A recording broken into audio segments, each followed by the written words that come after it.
not so up and coming. My wife and I just returned from Colombia a few days ago. For the most part, it was pretty great, other than two specific things that happened. The first of which was being driven by a taxi driver from the airport into a ghetto and extorted. That's not this story. In general, we are adventure travelers and try to avoid touristy places, but I read some pretty great things about an up and coming neighborhood and wanted to give it a whirl. Cruising around via Google Maps, it shows tons of places to eat and hostels everywhere, so I figured it would be fun, safe, and relaxed area. We show up to town via bus late because we were backpacking around the country. Got the instant feels that I need my head on a swivel. We checked into the hostel, changed, and headed out for dinner.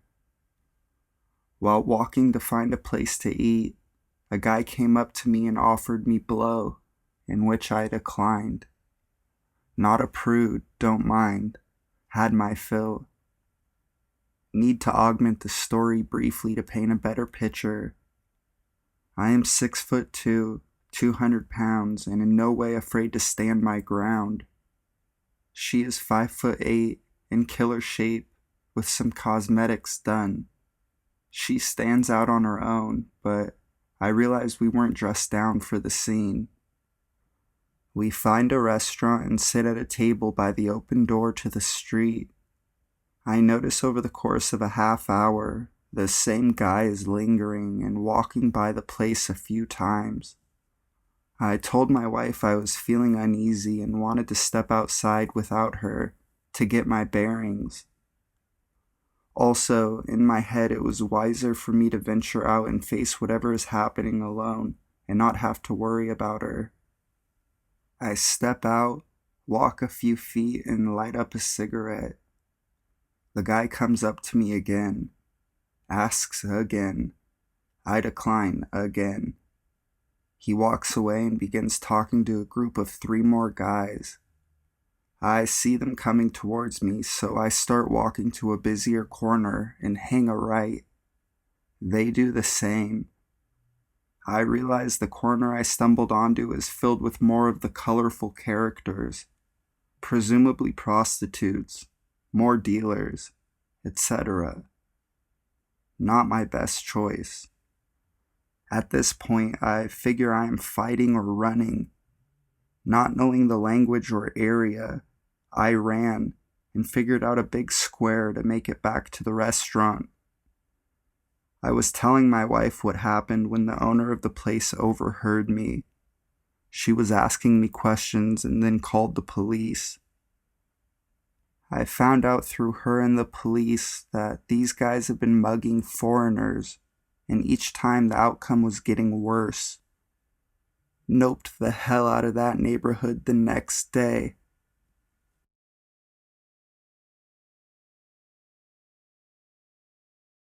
The Naked Maniac.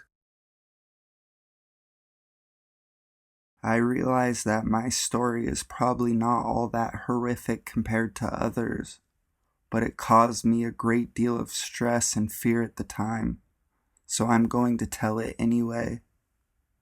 I grew up in what was once a sleepy beach town in Southern California. It is all bars and tattoo parlors now, but in the late 60s it was a safe, family-friendly place to grow up. In the 7th and 8th grade, I walked to and from school pretty much every day, unless it was raining. The school was 9 blocks east and 2 blocks north of my house. Just north of my house on the cross street, there was an apartment building that was situated in such a way that, no matter what route I chose to walk, I was in full view of this building. In this building was a man I used to call the Naked Maniac. He was never out in the mornings, but in the afternoon he was always there, waiting for me to pass by. He wore only shorts, No shoes, shirts, nothing. As soon as he saw me, he would start swinging his arms back and forth, clapping them when they met in front, and shouting things at me.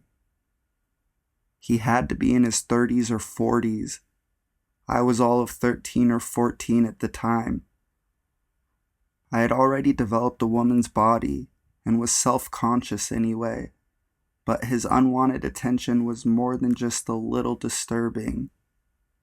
I would try alternate routes to avoid him, but there was just no way to get to my house without him seeing me. I didn't have anyone to walk with since I was unpopular, and to be seen with me would have been social suicide.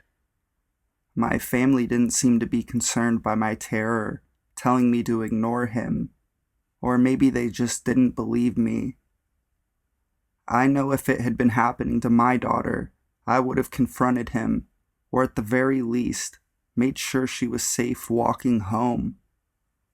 This man knew my schedule and knew where I lived. He made it a point to be there to greet me every day. I am sure he thought it was funny to scare a young girl, but I failed to see any humor in it. In fact, it made me afraid of men for a couple of years. Luckily, we moved to a different neighborhood in the 9th grade, so I no longer had to walk by his apartment. Like I said, not that scary of a story in the grand scheme of the universe. I still to this day wonder if we hadn't moved, if he would have gotten bolder and tried to get at me. Stupid scumbag.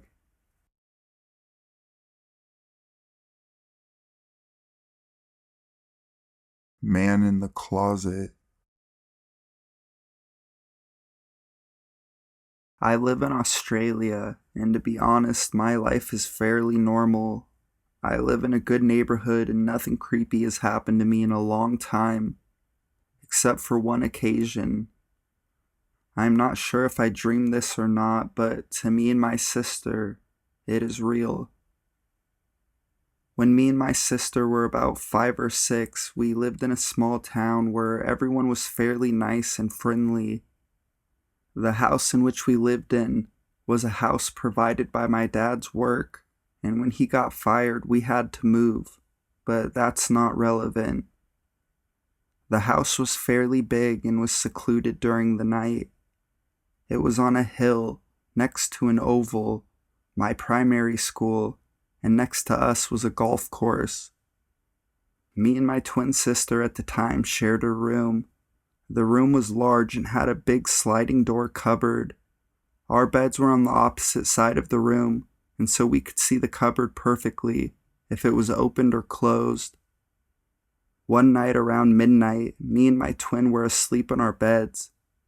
For some reason, I woke up and happened to see in the dim light that one side of the cupboard door was open. Even as a little kid, I hated cupboard doors being open at night. So I got up out of my bed, which now looking at my decision was neither good nor bad. I walked towards my cupboard, and instead, out of curiosity, I opened the closet. There was a tall, slim man standing in my closet. I started to cry, and the man started to shush me, and at that moment he told me he was my dad, and stupid me believed him. He led me to my bed and laid me down. He started to tell me to go to sleep and to stay in bed. I fell asleep soon after, and when I woke up, he was gone. The scarier thing was that my sister said to me that she saw the man talking to me and then leaving. I'm sorry if this isn't as creepy as other stories here, but looking back at it, I am now 14, and it creeps me out that that man could have done anything to my family, and I wouldn't have known. I even let him tell me he was my dad, even though he was nothing like my dad. So to the creepy guy that was in my closet, let's not meet again.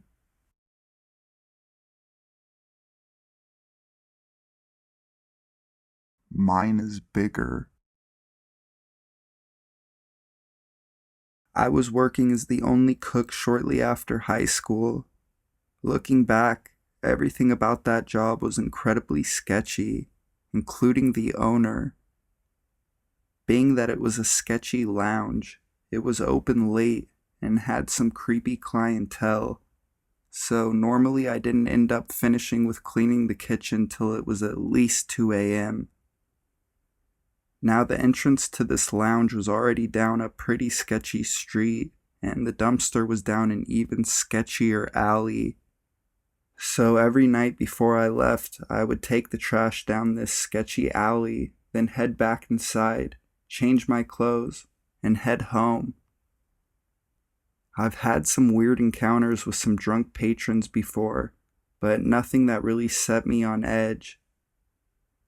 That night, though, there was a guy who was just acting odd, always watching me when I brought out food, and the bartender told me that he was asking about me. I was taking out the trash, and when I turned around to make my way back out of the alley, I saw the guy standing not more than 20 feet away, asking if he could borrow my phone. I told him sorry, I don't have it on me, but there should be a phone inside for him to use. He then starts walking closer and says, "What happens if I beat you and I find a phone on you? What do you think I'm gonna do to you?" I then notice he has pulled out a small flip knife. Luckily for me, I had my chef's knife belt on me still, and I pulled out my 10-inch chef knife, and even though I was terrified out of my mind, I managed to calmly say, "Mine is bigger than yours." Thankfully, when he saw the giant knife, he immediately dropped his and ran out the other way. I could not stop shaking. I was so terrified.